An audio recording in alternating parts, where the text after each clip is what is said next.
Phone করা আপনি আমার মেয়েকে ফোন করবেন কেন? সবাইকে ফোন করা আপনি আমার মেয়েকে ফোন করবেন কেন? ওই সমস্ত গল্প আমাকে দেব না। আপনি আমার মেয়েকে ফোন করবেন কেন? ওই সমস্ত গল্প আমাকে দেব না। না না, আপনি আমার মেয়েকে ফোন করবেন ওই কেন? সমস্ত গল্প আমাকে দেব না। আপনি আমার মেয়েকে ফোন করবেন কেন? 100% করব। আপনি আমার মেয়েকে কেন ফোন করবেন?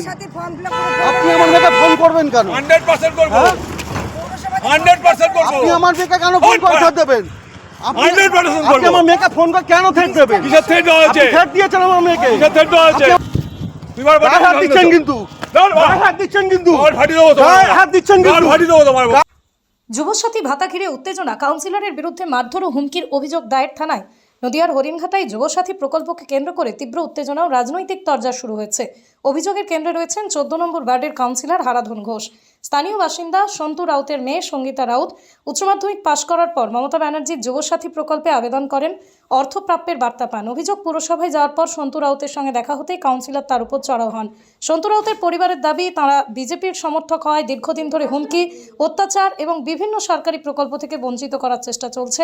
ঘটনার খবর পেয়ে আক্রান্ত পরিবারের বাড়িতে পৌঁছন হরিণঘাটার বিজেপি প্রার্থী তথা বিধায়ক অসীম সরকার। এভাবে তার বিধানসভা কেন্দ্রে যেখানে বিজেপি, সিপিএম বা কংগ্রেস পরিবার আক্রান্ত হবেন, তাদের পাশে দাঁড়াবেন তিনি। অন্যদিকে সমস্ত অভিযোগ অস্বীকার করেছেন কাউন্সিলর হারাধন ঘোষ।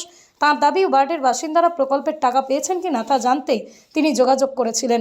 তৃণমূল নেতা চঞ্চল দেবনাথ জানান, ঘটনাটি মূলত বাকবিতণ্ডা। তার মতে কাউন্সিলর সকলের খোঁজ নিচ্ছিলেন এবং বিষয়টিকে অযথা রাজনৈতিক রং দেওয়া হচ্ছে।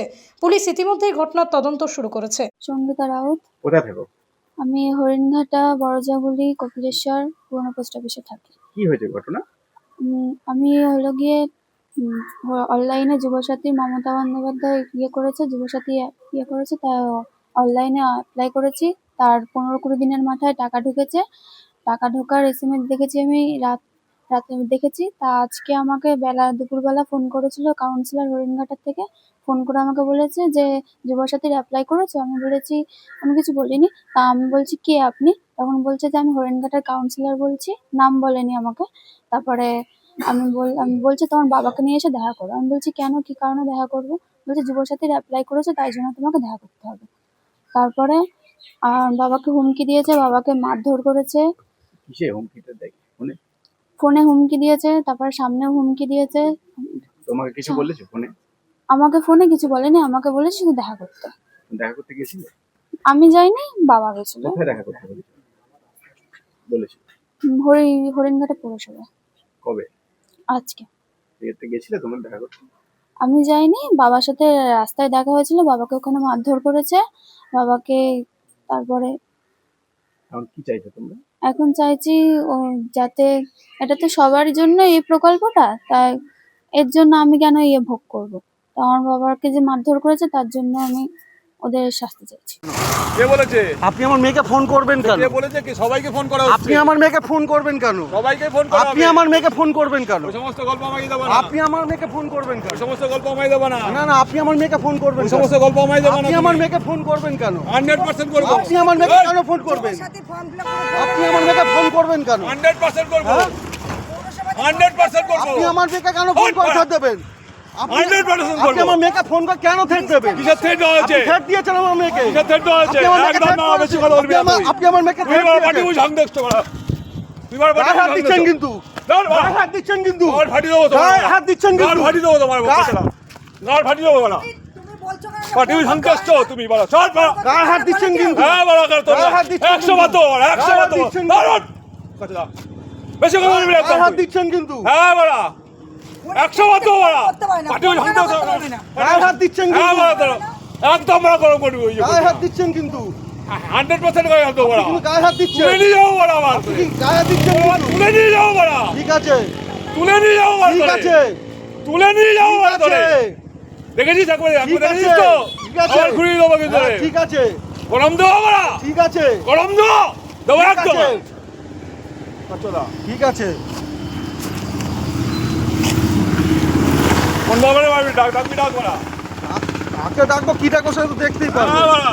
দেখতেই পারবে। হ্যাঁ। দেখতেই পারবেন কি করলেন।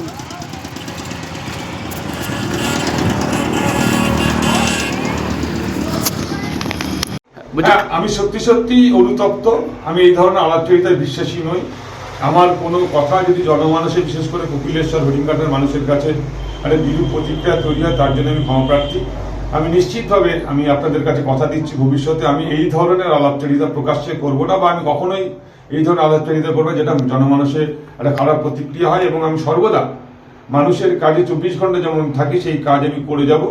মানুষের মঙ্গলের জন্য যা যা করবে দরকার সবই কাজ আমি করব, এবং আগামী দিনে নিশ্চিতভাবে আপনারা দেখতে পাবেন আমি যেখানকার দায়িত্ব পেয়েছি কপিলেশ্বর সুন্দর করে গড়ে উঠবে, সুন্দর করে বেড়ে উঠবে। সেক্ষেত্রে আপনার বিরুদ্ধে এই মারধর এবং হুমকি, প্রকাশ্যে হুমকি দেওয়ার বিরুদ্ধে আপনার বিরুদ্ধে হরিণঘাটা থানা ইতিমধ্যে সন্তু রাউত তিনি আক্রান্ত হয়েছেন। শুধু তাই নয়, তিনি ভয়ে রয়েছেন, তার পরিবার ভয়ে রয়েছে। এই অভিযোগে আপনার বিরুদ্ধে অভিযোগ করেছে থানায়, কি বলবেন? দেখুন, বিষয়টা হচ্ছে থানা, কোর্ট, আইন প্রশাসন সবার জন্য দরজা খোলা, বাধা প্রদান করার কিছু নেই। সত্যি সত্যিই যদি তাকে আমি ফিজিক্যালি সেইভাবে অ্যাসাল্ট করতাম, তাহলে গতকাল দুপুরবেলার পর সম্ভবত আজকে আমি যতটুকু খবর পাচ্ছি, আজকে তাহলে সে হাসপাতালে যেত না, কিংবা আজকে সে থানার দ্বারস্থ হতো না। এটা পরিকল্পিতভাবে ষড়যন্ত্র আমাকে একটা ফাঁসানোর জন্য, যাতে করে নির্বাচন প্রক্রিয়া যাতে করে আমি অংশগ্রহণ না করতে পারি। কপিলেশ্বরের মানুষ চাইছে তৃণমূল কংগ্রেসের সঙ্গে থাকতে, সেই কাজটা ও করতে চাইছে। আপনার নাম পরিচয়? আমার নাম Haradhan Ghosh, councillor, ward number 14, Haringhata পৌরসভা।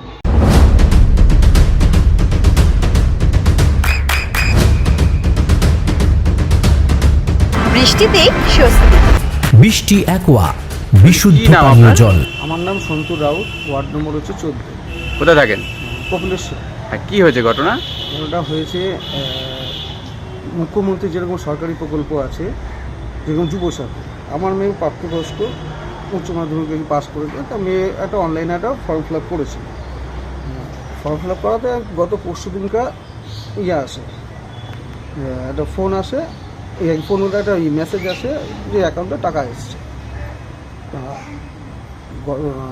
গত পরশু দিনকার এই মেসেজটা এসছে। আর আজকে দুপুরবেলা আমাদের ওয়ার্ডের যে কাউন্সিলর আছে হারাধন ঘোষ, সে আমার মেয়েকে ফোন করে বলছে যে তুই আর তোর বাবা পৌরসভাতে এসে দেখা করবি। তারপরে তারপর মেয়েকে ঠেট্টামারি করে, তোরা বিজেপি করিস, এই সেই বিভিন্ন রকম কথাবার্তা বলে। মেয়ে ভয়ভীত হয়ে ফোনটা কেটে দিয়ে আমাকে নম্বরটা পাঠায়। তা যতটা আমি যখন ফোন করি কাউন্সিলরকে, তো কাউন্সিলর আমাকে বলে যে তোরা আমাকে ঠেট্টামারি করে আর বলে যে তোরা তো যুবসাথী তোর মেয়ে ফর্ম ফিল আপ করেছে। এটা সরকারি প্রকল্প, জনসাধারণের মুখ্যমন্ত্রী যেরকম জনসাধারণের সবার মুখ্যমন্ত্রী, আমাদেরও মুখ্যমন্ত্রী, সেরকম এটা সরকারি প্রকল্প। আমার মেয়েও ফিল আপ করেছে। এটা তো আমাদের জনগণের ট্যাক্সের পয়সা, এটা এসব প্রকল্প। তারপরে বলে তো ফোনটা কেটে দেয় উনি। এবার আমি রাস্তায় যখন উঠি, মার্কেটের যে রাস্তাটা আছে আমাদের বাড়ি থেকে, রাস্তায় ওঠা মাত্র আমাকে চড়াও হয়ে যায়। কারা? কাউন্সিলর হারু ঘোষ। আর কে ছিল সাথে? সঙ্গে ওনাদের যারা থাকে, ওদের সঙ্গী সাথীরা ছিল, ছায়ারা ছিল, আরও ওদের যেসব কর্মীরা থাকে ওরা সবাই ছিল। কখন হয় ঘটনাটা? ঘটনা আনুমানিক ওই 12:30 পৌনে 1টা নাগাদ হয়েছে। আজকে হচ্ছে। তারপরে তো লাঠি ঘুষি চর কি ঘুষি, তারপর এই সব করে, তারপর বলে তোকে তুলে নিয়ে যাবো, মার্ডার করে দেবো, এই সেই, কী করে বেঁচে থাকিস দেখি এইসব করে। বিগত দিনে এই 2022 সালে যখন পৌর ইলেকশন হয়, তখনও এই হারু ঘোষ আমাদের ইলেকশনের আগের দিনটা তুলে নিয়ে গেছে। আপনি কি বিজেপি কোনো পলিটিক্যাল পার্টির সদস্য? আমি বিজেপিরই কর্মী, বিজেপির সমর্থক, বিজেপিরই কর্মী, একনিষ্ঠ কর্মী। আচ্ছা, বলছি আজকে ঘটনার পরে আপনি তারপরে কি থানায় অভিযোগ করেছেন? আমাদের যে এমএলএ আছে, বাবু আছে, তাকে আমরা ফোন করেছি। আমাদের যে শহর মণ্ডলের সভাপতি সুরেশ সিকদার আছে, তাকে ফোন করা হয়েছে। উনি আমাকে যেতে বলেছে, ওখানে আমি গেছি। গিয়ে কাউন্সিলরের নামে একটা আমরা কমপ্লেন করেছি, হারু ঘোষের নামে কমপ্লেন করেছি। আর এখানে একটা আমাদের প্রাথমিক যে স্বাস্থ্যকেন্দ্র আছে জাগুলিতে, সেখানে এসে একটা মেডিকেল একটা করেছি। কার নামে অভিযোগ করলেন? আমাদের হারু ঘোষের যে কাউন্সিলর যে আমাকে মারধর করেছে, আর বিগত দিনে যে আমাকে অপহরণ করে তুলে নিয়ে গেছিল, তার নামেই করেছি। তিনি কোন দলের? আমি একমাত্র আমি বিজেপি। না, যে মারধর করলো সে হচ্ছে তৃণমূলের কাউন্সিলর। কত নম্বর ওয়ার্ডের? 14 নম্বর ওয়ার্ড। আপনি বিজেপি করার জন্যই কি তৃণমূলের? এর আগে বহুবার আমাদের উপরে অ্যাটাক হয়, বাড়ি ভাঙচুর করে, বিভিন্ন রকম অশান্তি হয়। কি চাইছেন এখন? যে আমাকে যাতে যে মেরে ফেলার যে হুমকিটা করেছে, যাতে মেরে যাতে না ফেলে, প্রশাসনের কাছে সেটাই সুবিচার চাইছি।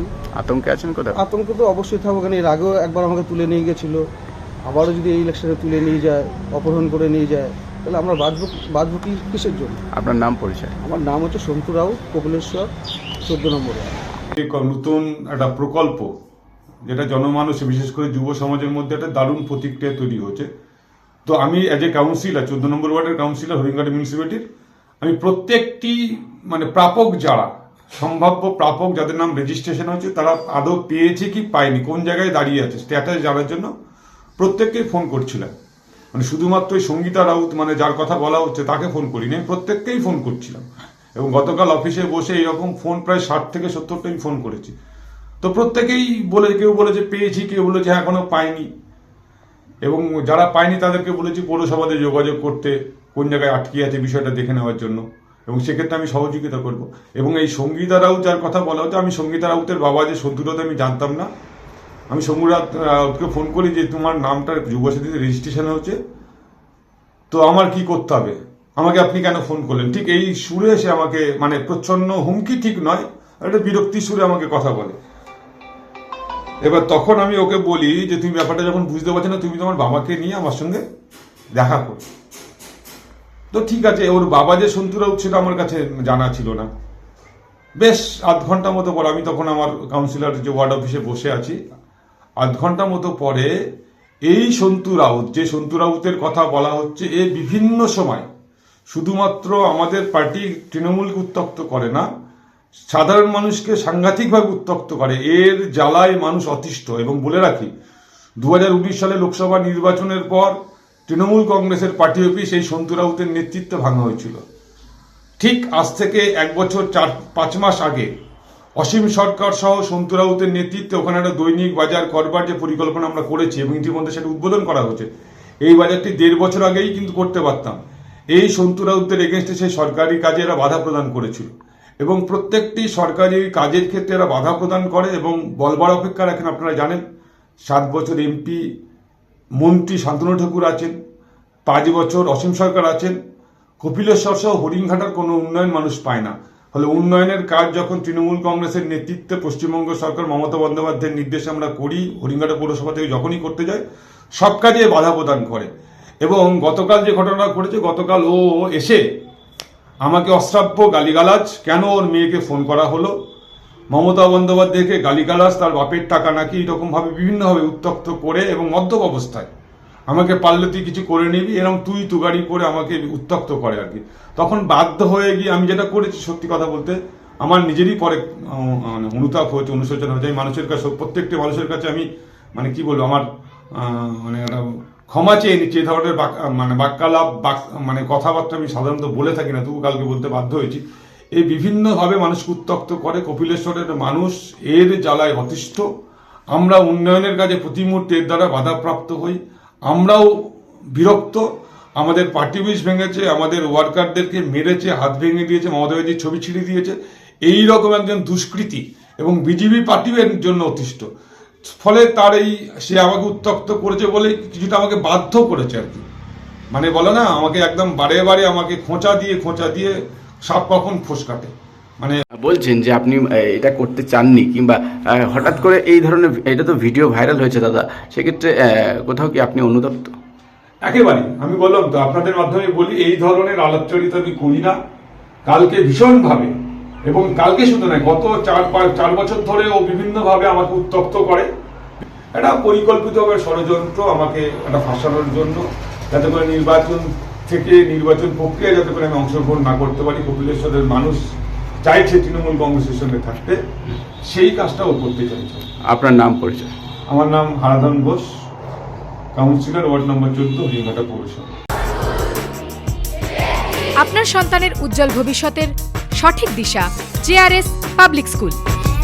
জেআরএস পাবলিক স্কুল, যেখানে শিক্ষা এবং আনন্দ একসাথে। JRS public school has an excellent team of teachers for the holistic development of your child. আপনার সন্তানের উজ্জ্বল ভবিষ্যতের একমাত্র ঠিকানা জেআরএস পাবলিক স্কুল। আপনি কোথায় ইনভেস্ট করবেন, কেন করবেন, বুঝতে পারছেন না তো? সঠিক গাইডলাইন পেতে আজই আসুন নদিয়ার চাকদাতে নিবেদিতা প্রাইভেট লিমিটেডে। Nivedita private limited, marketing and distribution service. Balcony বা সিঁড়ির রেলিং, মডিউলার কিচেন বা ড্রয়িং রুম, এক কথায় আপনার স্বপ্নের বাড়িকে করে তুলুন আরো সুন্দর। Chakdah ply centre, gorgeous look বা কোয়ালিটি সবে 3 number 1 Chakdah ply centre. Chakdah ply centre, KBM, Chakdah, Nadia. হোমওয়ার্কটা করেছো? হ্যাঁ স্যার। এ বাবা, ভুল করেছো কেন? চোখে কেমন ঝাপসা দেখছি, লিখতে আর পড়তে খুব সমস্যা হচ্ছে। চাকদার মডার্ন অপটিক্স থেকে ভালো চোখের ডাক্তার দেখিয়ে নাও। প্রতিদিন প্রকৃত চোখের ডাক্তার ও দৃষ্টি বিশেষজ্ঞ মডার্ন অপটিক্স চাকদহে। চাকদা অ্যালুমিনিয়াম সেন্টার, প্লাই, কাঁচ, laminates, kitchen fittings, door lock, window ও অ্যালুমিনিয়ামের খুচরো ও পাইকারি বিক্রেতা। Chakdah aluminium centre, Purbalalpur 50 number রেলগেটের পাশে, চাকদা, নদিয়া। নদিয়া জেলার সবথেকে বড় বিল্ডার্স চাকদার মা মনসা বিল্ডার্স, রড ও সিমেন্টের পাইকারি ও খুচরো বিক্রেতা। মা মনসা বিল্ডার্স, পদ্মবিলা, চাকদা, নদিয়া। রুম রে মাত্র 1500 টাকা থেকে স্টার, খাওয়া দাওয়া রিজনেবল প্রাইস। নদিয়ার একমাত্র 3 স্টার ক্যাটাগরি হোটেল এনবি সোনার বাংলা হোটেল, কল্যাণী এইমসের ঠিক উল্টো দিকে, কল্যাণী, নদিয়া। নদিয়ার একমাত্র অথরাইজড ডিস্ট্রিবিউটর ঘোষ কমিউনিকেশন।